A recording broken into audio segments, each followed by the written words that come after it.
Discussion आम्ही आमच्या दोन पाहुण्यांबरोबर करणार आहोत, तेव्हा आता मी थेट जाते योगेशजींकडे। योगेशजी, जी विचारा। हाकेंच्या भूमिकेवरती तुमची पहिली प्रतिक्रिया। हा, मला आचार्य अत्रे साहेबांच्या शब्दामध्ये एक वाक्य आधीच उच्चारावं असं वाटतंय। आचार्य अत्रे एखाद्या गोष्टीचं वर्णन करत असताना किंवा एखाद्या माणसाला जर का त्याचं कौतुक करत असताना म्हणत होते किंवा असं एक वर्णन करायचंय की गेल्या 10,000 वर्षात असं कधी पाहिलेलं नाही, अशी कधी गोष्ट झालेली नाही।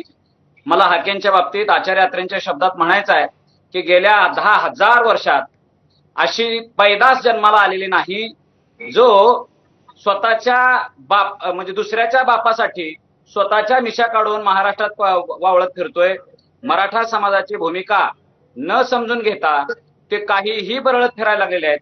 आणि सगळ्यात महत्वाचं मॅडमजी, आज तुमच्या चॅनलवरती सगळ्यात पहिल्यांदा जे ओपनिंग स्टेटमेंट झालं, आपणही प्रश्न केला मराठवाडा मुक्तीसंग्रामाच्या अनुषंगानं ह्या हाके साहेबांचा आणि मराठवाड्याचा अर्थार्थी काय संबंध आहे हो?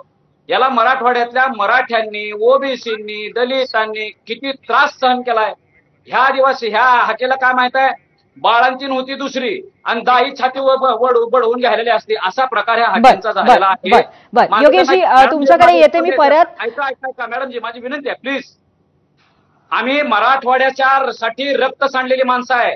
माझ्या आजोबांनी तिथं काँग्रेसचा पक्ष नसताना स्थापन करण्यापासून भूमिका घेतलेली आम्ही आहे। तिथं 2 वर्ष सक्त मजुरी झालेली 1947 ला। आमच्या घराचे धुळठाण केलेले माणसं आम्ही मॅडमजी। नक्कीच नक्कीच, आणि या मुद्द्यावरती आपण परत येणार आहोत बोलायला, परंतु आज जो महत्वाचा मुद्दा आहे त्याच्यावरती आपण प्रकाशजींकडे जाऊया। प्रकाशजी, तुम्हाला पुन्हा एकदा प्रश्न विचारायचा आहे जो लक्ष्मणजींना सुद्धा विचारला की आजही ओबीसी नेते एकत्र येण्याचं चित्र का नाही दिसत आहे, जेव्हा हा संघर्ष इतका पेटलेला आहे आणि ओबीसी नेते खरं तर आक्रमक झाले पण